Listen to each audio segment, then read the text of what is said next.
میں نے بجائے معذرت خانہ رویہ اڈاپٹ کرنے کے پورے پیشن کے ساتھ، پورے جذبے کے ساتھ، پورے کانفیڈنس کے ساتھ اپنی بات لوگوں تک پہنچائی ہے۔ اس کے بغیر لوگ سیریس ہی نہیں لیتے بات کو۔ یہ من کر کے دنیا میں چینج نہیں آئے گی سر، چینج آئے گی نہ، بالکل یہ کہیں نہیں لکھا ہوا، لا ریفرنس پیش کر، یہ نہ سے چینج آتی ہے۔ یہ ویسے ایک جز ہے، ویسے تو پورا شعر ہے کہ نہ میں وابی نہ میں بابی، میں ہوں مسلم علمی کتابی، اور اس کا جو فائنل ورژن ہے وہ ہے کہ مرنے سے پہلے اے مسلمان کر لے اس پہ غور، کتابوں کا خدا اور ہے بابوں کا خدا اور۔ جس کا تعارف کتابوں سے ہوتا ہے نا وہ اللہ اور ہے، اور جو بابے جس کا تعارف کرواتے ہیں وہ اپنے ذوم میں تو اسی اللہ کا کروا رہے ہیں، لیکن وہ تعارف اللہ کا نہیں ہے۔ تو چونکہ میں پورے کانفیڈنس سے بات کرتا ہوں تو بعض اوقات لوگ یہ بھی سمجھتے ہیں یہ تکبر میں کر رہا ہے، نہیں تکبر نہیں، یہ میرے ایمان کا تقاضا ہے۔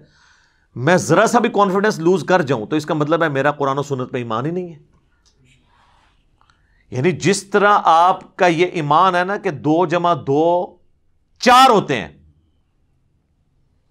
زمین و آسمان کے سارے بزرگ فرشتے، یہ بالفرض میں کہہ رہا ہوں، جنات، قبر سے نکل کر مردے بھی آپ کو یہ منوانے کی کوشش کریں کہ 2 + 2 5 ہوتے ہیں، آپ مان لیں گے؟ اس سے اگلی بات، کوئی چاند کے 2 ٹکڑے کر دے، سورج کے 4 ٹکڑے کر دے، آسمان کو زمین پہ لے آئے، زمین کو آسمان پہ لے جائے، یہ بالفرض، اور کہے کہ یہ دلیل ہے کہ 2 + 2 5 ہوتے ہیں، آپ مانیں گے؟ تو آپ کی شعبدہ بازیاں جو صرف خوابوں میں، کتابوں میں آپ کے بابوں نے لکھی، جو حقیقت میں ایگزسٹ نہیں کرتی، ان شعبدہ بازیوں کے اگینسٹ آپ تو 2 + 2 کو 5 ماننے کے لیے تیار نہیں، تو میں قرآن و سنت کو غلط ماننے کے لیے کیسے تیار ہو جاؤں؟ میں کہتا ہوں جن بابوں کے اوپر آپ کا ناز ہے نا، یہ قبر سے نکل کے ڈائریکٹ میرے ساتھ بات بھی کریں نا، اور کہیں کہ دین وہ نہیں جو قرآن و سنت میں لکھا ہوا ہے، اور وہ ہے جو ہم نے نسل در نسل شفٹ کیا ہے، تو 2 منٹ میں بزرگ غائب کر دوں گا آپ کا۔ میں پڑھوں گا لا حول ولا قوت الا باللہ، شیطان ہوگا چیخ مار کے ادھر سے چلا جائے گا، کوئی قبر سے باہر نکل نہیں سکتا۔ یہ اللہ کا فتویٰ ہے سورہ یاسین میں اور سورۃ الواقعہ میں کہ جو مر گیا نا وہ واپس نہیں آ سکتا۔ حضرت عیسیٰ علیہ السلام بھی جو مردہ زندہ کرتے ہیں وہ دنیا میں واپس نہیں آتا تھا، وہ وقتی طور پر صرف ان کے نبی ہونے کی گواہی دیتا تھا، اور یہ صرف یہ حضرت عیسیٰ کا ہی معجزہ ہے، چلتا پھرتا نہیں تھا، بس مردہ وہ ہوتا پھر واپس دوبارہ جائے، مردہ نہیں واپس آ سکتا دنیا میں، ناٹ ایٹ آل۔ کہانیوں میں آپ جتنے مرضی واپس لاتے رہے، وہ ہندوؤں کے پاس بھی بڑی کہانیاں اس طرح کی موجود ہیں۔ تو چونکہ میں پورے پیشن کے ساتھ بات کرتا ہوں نا، تو اس کے اگینسٹ انہوں نے پتہ کیا گالی ڈیوائس کی ہے، گستاخ ہے، بے ادب ہے، بات کرنے کی تمیز نہیں ہے۔ واللہ اگر میں قرآن و سنت سے آپ کو حوالے دینا شروع کروں نا، اور میں آپ کو بتاؤں نا، تو آپ بڑی بڑی ہستیوں پہ گستاخی کا فتویٰ لگا دیں گے۔ چلے میں آپ کو حصول برکت کے لیے ایک بات بتا دیتا ہوں۔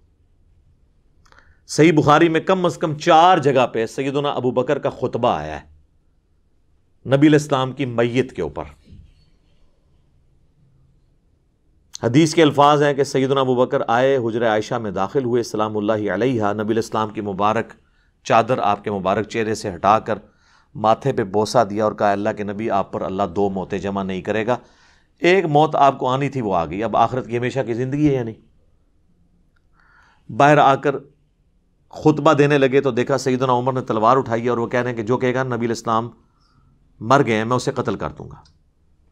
تو اسی کا جواب اصل میں سیدنا ابو بکر نے دیا، کیونکہ حضرت ابو عمر سمجھتے تھے کہ رومن اور پرشین امپائر کے گرنے کی پروفیسیز نبی علیہ السلام نے کی ہیں، تو ابھی تو وہ گری نہیں ہے، آپ جا ہی نہیں سکتے۔ تو جس طرح موسیٰ علیہ السلام 40 دن کے لیے کوہ طور پہ چلے گئے تھے، نبی علیہ السلام بھی وقتی طور پہ گئے ہیں، ڈورمنٹ کنڈیشن میں واپس آ جائیں گے پھر۔ تو اس کی نفی کی کہ 2 موتیں نہیں ہوں گی، اب آپ کو چونکہ موت آ چکی ہے، اب واپس نہیں اب دنیا میں آئیں گے، اب آخرت کی زندگی ہے۔ اور حمد و صلات کے بعد سیدنا ابو بکر نے پہلا جو جملہ بولا پورے کانفیڈنس، پورے پیشن کے ساتھ، وہ پاکستان کے قانون 295C کی جو یہ ایکسپلینیشن مانتے ہیں مولوی، اس میں تو وہ گستاخانہ بنتا تھا، میرے نزدیک نہیں، ان کے نزدیک۔ اور ہم نے سوشل ایکسپیریمنٹ کیا ہے لوگوں سے پوچھ کے کہ اگر کوئی شخص اس طرح کہے تو لوگوں نے بہت بڑا گستاخ ہے جس نے یہ کہا ہے، تو بعد میں بتایا سیدنا ابو بکر ہے۔ کیا کہا؟ الا آگاہ ہو جاؤ، من کان یعبد محمدا فإن محمدا قد مات، جو کوئی بھی تم میں سے محمد کی عبادت کرتا ہے یا کرے گا، وہ جان لے کہ محمد مر چکے ہیں، وصال نہیں فرما چکے، مر چکے، مات۔ اور پھر آپ رضی اللہ تعالیٰ عنہ نے ساتھ ہی فرمایا وَمَنْ كَانَ يَعْبُدُ اللَّهَ فَإِنَّ اللَّهَ حَيٌّ لَا يَمُوتُ، اور جو کوئی اللہ کی عبادت کرتا ہے اور کرے گا، وہ جان لے کہ اللہ کو کبھی موت نہیں آئے گی، وہ ہمیشہ زندہ رہے گا۔ اب میرا سوال ہے کہ صحابہ میں کون نبی الاسلام کی عبادت کرتا تھا؟ تو یہ فرضی جملہ کیوں بولا؟ یہ ہوتے تو یہ کہتے ہو لے ممبر تو تھلے فرضی جملے بولنا ہے، شرک ختم ہو چکے اور تو سانو فرضی گلاں کرنا ہے، سانو نہیں پتا کہ عبادت کرنی ہے، فرضی جملہ ہے نا۔ ہاں قرآن کی آیت پیش کرنے کا تو رائٹ تھا، وہ آیت بھی پڑھی انہوں نے، اِنَّكَ مَيِّتٌ وَإِنَّهُمْ مَيِّتُونَ، سورہ الزمر آیت نمبر 30، نبی تمہیں بھی مرنا ہے، تمہارے مخالفین کو بھی مرنا ہے۔ پھر سورہ ال عمران کی آیت نمبر 144 بھی تلاوت کی، وَمَا مُحَمَّدٌ إِلَّا رَسُولٌ قَدْ خَلَتْ مِن قَبْلِهِ الرُّسُلُ أَفَإِن مَّاتَ أَوْ قُتِلَ، محمد تو نہیں مگر ایک رسول، اگر یہ مر جائیں یا قتل ہو جائیں اور پاکستان میں یہ وصال فرما جائیں یا شہید ہو جائیں، تو کیا تم دین سے الٹے قدم پھر جاؤ گے؟ یہ آیت انہوں نے اپنی بات کے ثبوت میں دی، یہ آیت ہی کافی تھی، اپنا فرضی جملہ کیوں بولا؟ یہ کہتا ہے نا جی حدیث میں الفاظ ہوتے نہیں، آیت میں نہیں ہے، کیوں بولتا ہے؟ لیکن اس کے مخالف نہیں ہوتے ہیں، اس کو سپورٹیو ہوتے ہیں۔ وہ بولتا ہوں تو جناب آپ کے دماغ میں ڈرل ہوتی ہے نا سر، اس کے بغیر تو سمجھ نہیں آتی۔ میں جب بھی حدیث اسامہ ابن زید والی بیان کرتا ہوں بخاری اور مسلم سے، کہ جب ایک میدان جنگ میں ایک کافر ان کے تلوار کے نیچے آیا تو اس نے اس کو کلمہ پڑھ دیا، پھر بھی انہوں نے اسے قتل کر دیا، اور بعد میں دل میں قلق آیا کہ مجھ سے غلطی ہوئی ہے، نبی الاسلام کو خود ہی جا کے بتا دیا کہ یا رسول اللہ اس نے کلمہ پڑھا تھا۔ آپ نے فرمایا اسامہ کیا تو نے اس کو کلمے کے بعد بھی قتل کر دیا؟ کہ یا رسول اللہ اس لیے کہ وہ ڈر کے کلمہ پڑھ رہا تھا۔ آپ نے فرمایا کیا تو نے اس کا دل چیر لیا تھا؟ اسامہ تو کیا کرے گا جب وہ قیامت والے دن کلمہ پڑھتا ہوا اللہ کے حضور تیرے خلاف مقدمہ قائم کر دے گا؟ اسامہ تو کیا کرے گا؟ اسامہ تو کیا کرے گا؟ آپ یہ جملہ ریپیٹ کرتے رہے، حتیٰ کہ حضرت اسامہ کہتے ہیں میرے دل میں خواہش ہوئی آج سے پہلے میں کافر ہوتا، آج کلمہ پڑھ کے مسلمان ہوتا اور میرا یہ گناہ تو کم از کم دھل جاتا۔ تو یہ حدیث کے اندر میں ایک جملہ بولتا ہوں جو اس میں لکھا نہیں ہے، لیکن وہی ہے جس طرح حضرت ابوبکر نے جو کچھ بولا وہ قرآن حدیث میں لکھا کوئی نہیں ہوا تھا، من کان یعبد محمدا فإن محمدا قد مات۔ تو میں کیا جملہ بولتا ہوں کہ حضرت اسامہ نے یہ نہیں کہا کہ جی یا رسول اللہ میں نے دل چیر لیا تھا کیونکہ میرے گھوڑے کے قدموں سے جو خاک اڑے گی اور وہ میرے گھوڑے کے نتنوں میں بیٹھے گی، اس کو بھی کوئی امت کا بڑے سے بڑا بزرگ غوث کتب ولی نہیں پہنچ سکتا، اور وہ تو سارے دل کا حال جان لیتے ہیں، ان کو تو کشف القبور بھی ہو جاتا ہے، تو میں تو ان کا امام ہوں، جی یا رسول اللہ میں نے دل چیر کے دیکھ لیا تھا، میرے سے تو کوئی چیز چھپی نہیں رہی، مجھے تو علم غیب بھی ہے۔ یہ جو میں انالیسس کرتا ہوں نا، یہ اصل میں ان کے دماغ میں کرتا ہے ڈرل، جنہوں نے ہدایت لینی ہے، اور جو گمراہی پہ تلے ہیں نا ان کو یہ تلوار کی طرح ان کے دل پہ جا کے لگتا ہے۔ وہ تو کہتے ہیں جناب یہ تو شکل بھی نہیں ہم نے دیکھنی، ہے ہی گستاخ ہے۔ سر آپ نے حضرت ابوبکر کے ساتھ بھی یہی کچھ کرنا تھا، اگر آپ کو یہ بتایا نہ جائے کہ ان کا خطبہ ہے، کیونکہ آپ لوگوں نے تو کہانی کرائی ہے کہ نبی الاسلام کو زندہ دفنایا گیا۔ جی وہ آپ کو جب دفنا رہے تھے اس وقت بھی ہونٹ ہل رہے تھے اور امتی امتی کی آوازیں آ رہی تھی۔ جی یہ دیوبند مدرسے کے بانی قاسم نانوتوی نے اپنی کتاب آب حیات میں لکھا ہے، یا تو نبی والی کتاب میں، وہ صحابہ جنہوں نے اپنی جانیں دی ہیں حضور کو بچانے کے لیے، انہوں نے زندہ آپ کو دفنا دیا۔ ظاہر ہے پھر ہونٹ تو پھر اگر ہل رہے تھے، آخرت کی زندگی میں تو ہونٹ نہیں ہلتے، آخرت کی زندگی میں تو سانس بھی نہیں ہوتا، آخرت کی زندگی میں ٹوائلٹ بھی نہیں ہوتا، یہ تو ساری دنیاوی زندگی کی چیز ہے۔ اور عباس رضوی صاحب جو بریلوی عالم ہیں، انہوں نے حیات النبی پہ کتاب لکھی، جو امام بیہقی کی کتاب ہے نا حیات الانبیاء فی قبورہم، اس کی شرح لکھی انہوں نے۔ تو اس میں انہوں نے آب حیات کے اس جملے کو کوٹ کر کے کہا کہ تم لوگ جو ہے نا وہ اس کو قاسم نوتوی کو کچھ نہیں کہتے ہیں، ہمارا کم از کم یہ والا عقیدہ نہیں جو دیوبندیوں کا ہے، ہم کہتے ہیں کہ حضور فوت ہو گئے ہیں۔ تو انہوں نے حیات النبی پہ ان کو بھی ٹانٹ کیا ہے کہ ان کا جو حیات النبی ہے ہم سے بھی زیادہ غلو پہ مبنی ہے، یہ خالی میں نے نہیں گرفت کی ہے۔ تو علمی طریقے سے معاملات کو لے کے چلیں. اب یہ میں نے یہ ساری باتیں کوئی پوائنٹس میں لکھی نہیں ہوئی تھی, یہ تو میں پھر 2-3 گھنٹے بولتا رہوں گا, باتیں ختم نہیں ہوں گی, لیکن جو میں سمجھتا ہوں نا ضروری میں اس کو ساتھ ساتھ کلیئر کروں تاکہ آپ کو یہ بات سمجھ آ جائے کہ یہ گستاخی اور جو بے ادبی کا فتویٰ لگاتے ہیں نا یہ خام خواہ ہے. حالانکہ آپ لوگ گواہ ہیں, میں ہمیشہ اعلیٰ حضرت امام احمد رضا بریلوی صاحب کہتا ہوں, حالانکہ مجھے کئی لوگوں نے کہا اعلیٰ حضرت کیوں کہہ رہے ہیں, پھر کیا فرق پڑتا ہے؟ اگر اعلیٰ حضرت لفظ سن کے کوئی بندہ توحید ماننے کے لیے تیار تو میں جناب 10 دفعہ اعلیٰ حضرت کہنے کے لیے تیار ہوں. ٹھیک ہے, ان کے بقول ہے نا, کیا فرق پڑتا ہے؟ میں نے ہمیشہ کہا اشرف علی تھانوی صاحب, تو کیا یہ بریلوی علماء کہتے ہیں؟ دوسروں کو یہ کہتے ہیں مرحوم, اپنے کو کہتے ہیں رحمت اللہ علیہ, یہ انہوں نے نام رکھے ہوئے. ایون طارق جمیل صاحب جیسے ہی ماڈریٹ شخصیت بھی انہوں نے کہا مولانا احمد رضا خان بریلوی مرحوم, انہوں نے بھی رحمت اللہ علیہ نہیں کہا, ان کی آڈیو ریکارڈنگ موجود ہے. اگر آپ کہتے ہیں نا وہ کہہ سکتے ہیں, ان کو کیا آپ کہتے ہیں؟ ہاں جی, کبھی نہیں کہیں گے سر. کیسے کہیں وہ میں آپ کو اینڈ پہ بتاؤں گا کیوں نہیں کہہ سکتے, وہ میں نے آخر میں رکھا ہوا ہے, 5واں مقدس جو جرم ہے وہ میں اینڈ پہ آپ کو بتاؤں گا. تو ہم لوگ تو اللہ کا شکر ہے احترام سے نام لیتے ہیں, ورنہ یقین کریں جن لوگوں نے چشتی رسول اللہ یا اشرف علی تھانوی رسول اللہ کلمے پڑھائے یا انڈورس کیے, یہ کتابوں میں چھاپے, یہ سیدنا عمر کے زمانے میں ہوتے, تو آپ کیا سمجھتے ہیں حضرت عمر نے ان کو زبان سے سمجھانا تھا؟ تو میں حضرت عمر سے 1 کروڑ گنا کم اپنے مزاج میں سخت ہوں. حالانکہ ان کو نبی الاسلام کی صحبت بھی ملی تھی, اس کے باوجود ان کی طبیعت کی سختی نہیں گئی. تو میں نے تو آج تک تلوار نہیں سونتی, تو میری نرمی بہت زیادہ ہے ان سے. یہ میں آپ کو ایک علمی بات کر رہا ہوں, آپ یہ نہ کہ کل کو کوئی کہہ دے کہ میں نے اپنا مرتبہ ان سے بڑھا دیا ہے. میں آپ کو فرق بتا رہا ہوں کہ ان کی سختی ایکسیپٹ کی ہوئی ہے نا آپ نے, تو میری تو سختی ہے بھی نہیں ہے. آپ ذرا میری طرح کام تو کر کے دیکھیں, پھر آپ کو پتہ چلے گا میں تو سب سے نرم بندہ ہوں, اور گستاخانہ عبارتوں میں جتنے لوگ بول رہے ہیں نا سب سے نرم میں ہوں. میرے زیادہ نرم بندہ آپ کو ملے گا نہیں کوئی. اور ٹی وی پہ آ کے لوگ بڑے بڑے نرم انداز میں بات کرتے ہیں, آپ الگ سے ان کی ذرا ویڈیوز دیکھ لیں, وہ لیک ہوتی ہیں تو پھر آپ کو پتہ چل جاتا ہے کہ کس قسم کی ویڈیوز ان کی لیک ہوتی ہیں. یہ پچھلے دنوں ہمارے ایک بابا جی کی ویڈیو نہیں تھی لیک ہوئی, بادشاہی مسجد جو دیوبندیوں کے پاس ہے, چونکہ بریلوی دیوبندی اور اہل حدیث دونوں کو وہابی کہتے ہیں.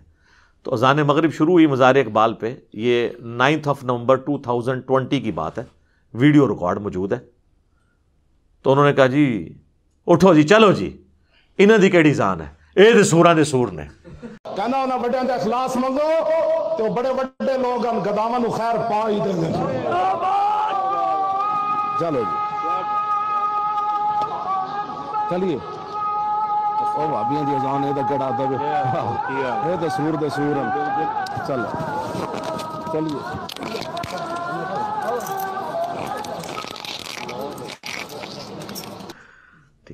سر یہ اتنا بڑا انہوں نے اس جملے کی شرح پہ کتابیں لکھی جا سکتی ہیں جو انہوں نے کہا ہے. ایک انہوں نے سمندر کوزے میں بند کر دیا. یہ بے شک کہتے رہے ایک تسبیح میں پروئے ہوئے ہم. ہمارے مطالبات آپ کے سامنے ہیں. ہم آپ کو بارہا یہ کہہ چکے ہیں کہ اہل حدیث دیوبندی اور بریلوی اتحاد ایک تسبیح کی طرح ہو چکا ہے, ایک قوت اور طاقت بن چکا ہے. تو آڈی تسبیح وڑ کیوں نہ پرے سٹی ہے؟ ٹھیک ہے, تو انہوں پھر بھی توفیق نہیں ہو رہی. اس کی شرح یہ ہے کہ جس طرح جو ہے نا سور یہ روئے ارض پہ مردود ترین جانور ہے نا, پلید ترین, مطلب ہے تو اللہ کی مخلوق ہے, وہ اپنی جگہ, اس کو ویسے مارنا بھی نہیں ہے کہ بھئی اللہ نے اس کو اگر پلید بنایا تو اس کو ہم نے قتل کر دینا, نہیں, بس اس کا گوشت حرام ہے. تو جس طرح روئے ارض پہ تمام مخلوقات میں سب سے یہ پلید خنزیر اور سور ہے نا, اس طرح روئے ارض پہ تمام لوگوں میں سب سے پلید جو ہے نا ان کے نزدیک وہ وابی ہیں. اور وابی انہوں نے اس وقت دیوبندیوں کا, اہل حدیث کو تو وہ پہلے ہی وابی مانتے ہیں, دونوں کو وہ کمبائنڈ وابی کہتے ہیں. تو اب آپ کو اس بات کی سمجھ آئے گی کہ ان کی اذان کا کیا احترام. یہ تو سوروں دے سور نے, سوراں دے سور, یعنی جس طرح اس روئے ارض پہ سب سے بدترین سور ہے نا, اس طرح سوروں کے اندر اگر سب سے بدترین سور کوئی ہو سکتا ہے نا تو وہ وابی ہیں ان کے نزدیک. شرح سمجھ آئی؟ یہ ہم ہی کر سکتے ہیں جو خود ان کے اندر رہا ہو. تو یہ ان کا اپنا ہی انداز ہوتا ہے بات کرنے کا. میں جو کچھ بیان کرتا ہوں پیشن کے ساتھ علمی دلائل رکھتا ہوں کبھی کبھار کوئی سلپ آف ٹنگ ہو جائے تو وہ پورے کا پورا میرا ایک سمجھ لیں نیریٹو نہیں ہوتا. اوورآل میں ہی ہوں اعلیٰ حضرت لفظ بولتا ہوں, اشری تھانوی صاحب بولتا ہوں, امام ابن تیمیہ بولتا ہوں, ٹھیک ہے نا. کبھی میں نے نہیں کہا گستاخ ابن تیمیہ اس طرح کر کے میں ایک لفظ ساتھ جوڑ بول کے تو ساتھ بولوں اس طرح. یہ تو احترام سے ایک دوسرے کا نام نہیں لیتے. رہ گا پیشن, تو یہ تو نبی الاسلام کا سٹائل ہے. صحیح مسلم میں حدیث ہے, اور یہ حدیث امام جعفر نے روایت کی ہے امام محمد باقر سے, جو محمد بن علی بن حسین بن علی ہیں, یعنی حسین ابن علی کے پوتے, امام زین العابدین کے بیٹے. اور انہوں نے جابر بن عبداللہ سے کہ نبی علیہ السلام جب کبھی بھی ممبر پر چڑھتے تو آپ علیہ السلام جب تقریر کرتے تو آپ کی آواز بلند ہو جاتی, غصے میں اضافہ ہو جاتا, آنکھیں سرخ ہو جاتی, جس طرح کوئی جرنیل اپنی فوج کو تیار کر رہا ہو. اس طریقے سے آپ جب بھی ممبر پہ چڑھتے تو گفتگو کرتے تھے. یہ پیشن والا سٹائل سنت سٹائل ہے. اس سٹائل کا مذاق اڑانا نبی الاسلام کا مذاق اڑانا ہے, نعوذ باللہ. لیکن چونکہ ان جاہلوں کو پتہ ہی نہیں, نہ انہوں نے قرآن پڑھا نہ حدیث, یہ تو اپنی فقہ کی کتابیں اور دورہ حدیث کرتے ہیں, اور اس کے بعد پھر ان کو یعنی وہ دورہ حدیث صحیح طرح کیا نہیں ہوتا, ان کو دورے ہی پڑھتے رہتے ہیں اپنی فقہ کے. پورا دورہ حدیث کیا ہوتا تو ان کو کچھ پتہ چلتا, ان کو فقہ کے دورے پڑھتے رہتے ہیں. پھر یہ صحیح مسلم میں 2005 نمبر حدیث ہے. تو یہ نبی الاسلام کا سٹائل ہے. اور اس کے بعد آپ علیہ السلام کہتے ہیں میں اور قیامت اس طرح ساتھ بھیجیں گے جس طرح یہ 2 انگلیاں. اور پھر آپ کہتے ہیں فَإِنَّ خَيْرَ الْحَدِيثِ كِتَابُ اللَّهِ وَخَيْرَ الْهَدِي هَدْيُ مُحَمَّدٍ صَلَّى اللَّهُ عَلَيْهِ وَآلِهِ وَسَلَّمَ وَشَرُّ الْأُمُورِ مُحْدَثَاتُهَا وَكُلُّ مُحْدَثَةٍ بِدْعَةٌ وَكُلُّ بِدْعَةٍ ضَلَالَةٌ وَكُلُّ ضَلَالَةٍ فِي النَّارِ. یہ آپ کا خطبہ ہوا کرتا تھا صلی اللہ علیہ وآلہ وسلم. اب لہٰذا کسی عالم دین کے ساتھ میرا کمپیریزن نہ کروائیں. کروانا ہے آپ نے پیشن کا تو ڈاکٹر اسرار صاحب سے کروائیں, تو آپ کو وہاں پہ بھی یہ سٹائل نظر آئے گا. رہ گیا میرے موضوعات, تو وہ تو دنیا میں کسی نے ان موضوعات کو ٹچ نہیں کیا, کیونکہ اس کے ساتھ تو بہت بڑی دنیاوی نقصانات, ایون جان کا نقصان جوڑا ہوا ہے. لہٰذا کہنا جی طارق جمیل صاحب کتنا میٹھا بولتے ہیں, جی مجھے وہ لیکچر بتائیں جس میں انہوں نے چشتی رسول اللہ اور اشرفی تھانوی رسول اللہ کا رد کیا اور بڑے میٹھے انداز میں لوگوں کو سمجھایا کہ یہ کلمات نہیں ہوتے, یا آپ بھی کہہ کے ریکارڈ کرواتے. تو آپ 2 مختلف چیزوں کو کمپیئر کروا رہے ہیں. آپ گولف کے بال کا مقابلہ کرکٹ کے بال کے ساتھ کروانا چاہ رہے ہیں, ان کے ٹاپکس ہی نہیں ہیں. چلیں آپ خود کر کے بتا دیں ذرا, پھر آپ کو پتہ چل جائے گا آپ کے ساتھ جو ہوگی کتنا عرصہ آپ سروائیو کریں گے. تو میں تو اللہ کا شکر ہے پھر بھی بڑا نرم ہوں. اور اگر یہ علماء مجھے مخلص ہوتے نا سمجھانے میں, تو ہوتا یوں کہ میرے پاس آتے اکٹھے ہو کر بریلوی علماء اور مجھے کہتے ہیں کہ دیکھیں آپ تھوڑی سی یزید کے معاملے میں نرمی کریں, آپ ہر معاملے میں اہل حدیث کو یزید والے مسئلے میں اتنا رگڑا لگاتے ہیں, ان کے بیچاروں کے چڑیا جتنے دل دکھ جاتے ہوں گے. آپ بار بار یزید کو کنڈیم کرتے ہیں, بار بار. ہاں ٹھیک ہے ہم بھی مانتے ہیں کہ یزید نے برا کام کیا, لیکن اہل حدیث ہمارے بھائی ہیں, ان کے دل دکھتے ہوں گے. آپ یزید والا ٹاپک چھوڑ ہی دینا. یہ کہیں گے کبھی کوئی بریلوی کیا کہے گا, منڈ کے رکھو انہوں نے, چک کے رکھو کام, انجینئر صاحب چک کے رکھو. یہی لکھا ہوتا ہے کامنٹس میں, کام چک کے رکھو. آج تک مجھے کسی اہل حدیث نے نہیں آ کے کہا کہ دیکھیں آپ علی بھائی ہر دوسرے لیکچر کے اندر آپ یہ کہتے ہیں کہ مرے ہوئے بزرگوں کو پکارنا شرک ہے, یہ قبروں پہ مزارات نہ بنائے جائیں, یہ بدعات ہیں. توحید کے اوپر آپ اتنا زور لگاتے ہیں, مزارات کی مذمت کرتے ہیں. ہر دوسری ویڈیو میں کہتے ہیں رفع الیدین کے ساتھ نماز پڑھو, یہ سنت طریقہ ہے. تو ہمارے حنفی جو بریلوی اور دیوبندی بھائی ہیں, ان کے چڑیا جتنے دل دکھ جاتے ہیں, آپ کو کیا ضرورت ہے رفع الیدین پہ بات کرنے کی؟ آپ چپ کر کے بس اپنا ایک بات کریں, ان کے دل دکھ جاتے ہوں گے. کبھی نہیں کوئی, اللہ کے فضل سے اس کے بعد بھی کوئی نہیں آ کے سمجھائے گا. میں تھوڑی بوتھیے تو اندازہ لا لیں گے تسی ایکٹنگ پہ کر دے ہو یا تسی اندروں پہ بول دے ہو, پتہ لگ جاتا ہے. مانو زیادہ کون تمہیں پہچان سکتا ہے, بلکہ سونگ کے بھی دس دیں گا. آپ نہیں مطلب سونگ کے بتا نہیں دیتے. آپ مجھے بتائیں ایک بندہ آپ کے سامنے آئے جس کے بال بکھرے ہوں, اتنی لمبی داڑھی ہو اور آدھی پنڈلی تک اس نے شلوار اٹھائی ہو, تو آپ کو وہم بھی آئے گا کہ یہ بریلوی ہے؟ ہاں. اسی طریقے سے ایک بندہ جو ہے خوبصورت سی ایک مٹھی کے برابر بالکل گول کر کے داڑھی اور ایک سخت سی ٹوپی اس نے پہنی ہو اور مجھے صاف کی ہوں, آپ کو یہ وہم بھی آئے گا کہ یہ جو ہے وہ اہل حدیث ہے؟ آپ کہیں گے دیوبندی تبلیغی ہے. ٹھیک ہے, تو وہ سب کو پتہ چل جاتا ہے شکل و صورت سے. لہٰذا وہ آپ کی بھی سونگنے کی حصہ اللہ کے فضل سے بہت زیادہ ہے. عام لوگوں کو بھی پتا ہے. تو یہ آج تک کسی نے آ کے مجھے نہیں کہا. تو میں تو اللہ کا شکر ہے کہ میں علماء کے اصول اور مبادی کے اوپر ہی ان کو سمجھاتا ہوں. اس سے بہتر دنیا میں کوئی طریقہ نہیں ہو سکتا. اور یہ قرآن نے ہمیں سکھایا ہے, تعالوا الی کلمۃ سواء بیننا و بینکم. یہود و نصارہ کے ساتھ بھی آپ کامن ٹرم کے اوپر اکٹھے ہو سکتے ہیں. سورہ آل عمران کی آیت نمبر 64 ہے. تو میں کامن ٹرم پہ اکٹھا ہوتا ہوں. میں بریلویوں سے کہتا ہوں کہ دیکھو, میں خود 31 سال بریلوی رہا, مجھے بچپن سے یہ چیز بتائی گئی کہ دیوبندیوں کے امام نے اشرف علی رسول اللہ کلمے کو انڈورس کیا تھا, لہٰذا یہ گستاخ رسول ہیں. تو میرے بھائیوں میں یہ مانتا ہوں, آپ بھی مانتے ہو؟ کہتے ہیں جی مانتے ہیں. تو اب تو یار وہ چشتی رسول اللہ نکلا ہے حشر بہشت میں, تو ہونا تو چاہیے کہ جناب چاہے اشرف علی تھانوی رسول اللہ یا چشتی رسول اللہ ہے, دویاں دی ایسی تھی تیسی. تو کہتے ہیں نہیں وہ پوچھیں گے. تو اس کے بعد کیا ہے, دو نمبری کر رہے ہیں, اپنے آپ کو دھوکہ دے رہے ہیں, ان کو نہیں پتا. یہ میں کٹر لوگوں کی بات کر رہا ہوں, باقی تو لوگ قبول کر لیتے ہیں. ہماری دعوت سب سے زیادہ بریلویوں نے قبول کی ہے. اس سے بہتر کوئی اصول اور مبادی نہیں ہے. میں دیوبندیوں سے کہتا ہوں کہ میرے بھائیوں آپ کا کیا جھگڑا ہے بریلویوں کے ساتھ؟ دونوں حنفی, دونوں ایک ہی روحانی باپ کی اولاد فقہی طور پہ. مسئلہ کیا ہو؟ کہتے ہیں یہ مشرک ہیں, قبروں سے ان کے بڑے غلط عقیدے ہیں. تو میں کہتا ہوں میرے بھائی یہ تو آپ کے بھی جو سمان قاسمی کے اندر لکھا ہوا ہے کہ قاسم نانوتوی جنہوں نے مدرسہ دیوبند بنایا تھا, وہ اپنے مرنے کے 6 سال کے بعد خواب میں نہیں بیداری میں قبر سے نکلے, دیوبند کے 2 مولویوں کی صلح کروا کے واپس قبر میں چلے گئے. اب ہونا تو یہ چاہیے کہ جناب ہونا بھی لکھا ہے تو وہ بھی ہوئی کوئی سن, لیکن جن کو ہدایت ملنی ہے وہ کہہ دیتے ہیں ٹھیک ہے. اہل حدیثوں سے میں کہتا ہوں میرے بھائیو آپ کو کیا مسئلہ ہے؟ وہ کہتے ہیں دیکھیں جی ہماری تو ہر چیز بخاری مسلم میں لکھی ہے, نماز کا طریقہ دیکھ لیں, فلاں چیز دیکھ لیں. تو ہم کہتے ہیں اچھا تو بخاری مسلم میں جو جو لکھا ہے, ہاں جی اس کی تو تمام متصل الاسناد مرفوع حدیث جو ہیں قطعی الصحت ہیں, اور یہ تو جو بخاری مسلم کو نہیں مانتا وہ تو گمراہ ہے, اہل سنت سے خارج ہے. ہم کہتے ہیں ٹھیک ہے ابھی چیک کر لیتے ہیں, آپ کو بھی ٹیسٹ لگا لیتے ہیں. تو سر صحیح بخاری اور مسلم دونوں میں حدیث موجود ہے, اور بخاری کا اس کا طریق ہے 2812. ہاں جی اب تو ویسے اس کا نمبر ہی بولیں تو ساتھ ہی کھوتی مر جاتی ہے ندی, کہ نبی صلی اللہ علیہ وآلہ وسلم نے فرمایا وائے عمار تجھے ایک باغی جماعت قتل کرے گی, تو انہیں اللہ اور جنت کی طرف بلائے گا اور وہ جماعت دوزخ کی طرف بلا رہی ہوگی. تو ہم کہتے ہیں میرے بھیا پھر فیصلہ کرو کہ مولا علی کی پارٹی جنت اور اللہ کی پارٹی ہے, اور مولا علی کے مخالفین جو آل امیہ تھے وہ جہنم کی طرف بلانے والی پارٹی ہے. جہنمی نہیں میں کہتا, جہنم کی طرف بلانے والی. ساتھ ہی وہ بخاری مسلم کا بخار محبت ختم.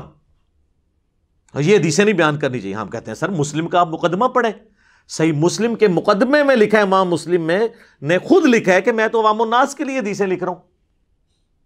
تم کہہ رہے ہو وہاں میں بیان نہیں کریں گے, تو چلیں مسلم کی آپ کو حدیث بیان کر دیتے ہیں, کریں جی. مسلم شریف میں 4776 نمبر حدیث ہے کہ عمر بن عاص خانہ کعبے کے سائے میں بیٹھے ہوتے ہیں, عبداللہ بن عمر بن عاص, اور ایک تابعی آ کے ان سے کہتا ہے عبد الرحمن بن عبد رب کعبہ, جب وہ حدیث بیان کرتے ہیں کہ امیر کی اطاعت کرنی کرنی ہے, تو کہتے ہیں یہ آپ نے اللہ کے نبی سے خود سنا تھا ان کا, میں کعبے کے سائے میں بیٹھا ہوں, میں نے میرے کانوں نے نبی علیہ السلام سے یہ خود سنا تھا کہ اطاعت امیر کرنی ہے, میری آنکھوں نے حضور کو دیکھا, میرے دل نے آپ کی بات یاد رکھی. تو انہوں نے کہا پھر اگر یہی بات ہے تو آپ کے چچا کا لڑکا معاویہ ابن ابی سفیان, چلے ہم تو احترام سے نام لیں گے, رضی اللہ عنہما, جو ہمارے امیر ہیں اس وقت, وہ تو ہمیں حکم دیتے ہیں کہ ہم لوگوں کو ناحق قتل کریں اور لوگوں کا مال حرام طریقے سے ہڑپ کریں, جبکہ سورہ نساء میں آیت نمبر 29 میں اللہ تعالیٰ فرماتا ہے کہ اپنوں کو مت قتل کرو, یعنی ایک دوسرے کو, یعنی ایک دوسرے مسلمان ہی ہوتا ہے نا, اس لیے اس کو کہا کہ اپنوں کو گویا قتل کرنا ہے, ایک دوسرے کو قتل کرنا, اور ایک دوسرے کا مال حرام طریقے سے ہڑپ مت کرو. اب ہمیں بتائیں ہم اللہ کی بات مانیں کہ یا معاویہ کی بات مانیں؟ تو وہ خاموش ہو جاتے ہیں. ان کا تو خیال ہے خاموش ہو کے انہوں نے کہا ہوگا تجھے ایران سے فنڈ آتا ہے, کہیں تو انجینئر کی ویڈیو تو نہیں دیکھتا, تو نے کہیں ڈائریکٹ تو نہیں حدیث پڑھ لی. تو وہ سر اٹھا کے کہتے ہیں کہ جن کاموں میں معاویہ تمہیں اللہ کے حکم کے مطابق چلاتا ہے اس میں ان کی اطاعت کرو, اور جس میں وہ مخالفت کرے تم اس کی نافرمانی کرو. یہ حدیث جب ہم مسلم سے بیان کرتے ہیں تو یہ ماننے کے لیے تیار ہو جائیں گے. اور اس سے بڑی حدیث صحیح مسلم کی 240, علی سے محبت نہیں رکھے گا مگر مومن, علی سے بغض نہیں رکھے گا مگر منافق. بغض علی کی جتنی شکلیں ہیں وہ منافقت کی اولین علامتوں میں سے ایک علامت ہے. بس آپ یہ حدیث کسی سنی کی مسجد میں لگا کے دیکھیں تو شام تک وہاں پہ گڑبڑ شروع ہو جائے گی, چاہے وہ بریلوی ہو, دیوبندی ہو, اہل حدیث ہو. کیونکہ انہیں پتہ چل جائے گا کہ بھئی یہ تو کسی اور پلیٹ فارم سے بول رہا ہے، حالانکہ مسلم شریف ہمارا ہی پلیٹ فارم ہے، بخاری ہو مسلم یہ دونوں ہمارے ہی پلیٹ فارم ہے۔ تو اس کے اوپر مجھے بتائیں اب اہل حدیث کو کیا غصہ کھانے کی ضرورت ہے؟ اسی طریقے سے اہل تشیع کی طرف آ جائیں، وہ تو خود اس چیز کا رونا روتے ہیں کہ آل امیہ کے دور پہ میں سیدنا علی پر ممبروں سے سب و شتم ہوتا تھا، تو تم نے وہی کام شروع کر دی۔ میرے پاس تو کوئی شیعہ آتا، میں کہتا ہوں میرا تم سے بنیادی اختلاف یہ ہے کہ تم معاویہ کے ٹریک پہ اور میں علی کے ٹریک پہ ہوں۔ علی نے تو اپنے مخالفین کے لیے دعائیں بھی کی، ان کے جنازے بھی پڑھائے، اور اپنے ہاتھوں سے ان کو دفن بھی کیا، ان کی لاشیں اٹھائیں، ان پہ گریہ کیا، اور تم لوگ جو ہے وہ حضرت علی کے طریقے پہ نہیں چلتے ہو، اور ان لوگوں کے طریقے پہ چلتے ہو جنہوں نے 60 سال تک ممبروں پہ حضرت علی پہ لعنت کی، تم بھی صحابہ پہ لعنت کر کے انہی کے طریقے پہ ہو۔ تو آگے سے وہ بھی پریشان ہو جاتا ہے، اب اس سے بہتر اور کیا طریقہ ہے ان کو سمجھانے کا؟ تو ہم جس اصول اور مبادی، اسی کو میں نے اینٹی وینم، پھکی الزامی جواب نام دیا ہوا ہے۔ جیسے کوبرا سانپ کاٹ جائے نا تو اس کا علاج پھر کوبرے کے زہر سے ہوتا ہے، اسے کہتے ہیں وینم کا علاج اینٹی وینم، جو اس کے زہر سے بنتا ہے۔ تو میں اسی اصول کے اوپر ان کو جواب دیتا ہوں، اسے میں اینٹی وینم کہہ دیتا ہوں، پنجابی میں اسے پھکی کہہ دیتا ہوں، اردو میں اسے کہا جاتا ہے الزامی جواب، کہ ہاں بھئی اب اس پہ اگر یہ بات ہے تو بھی ماننا، تو یہ کسی کو برا نہیں لگنا چاہیے۔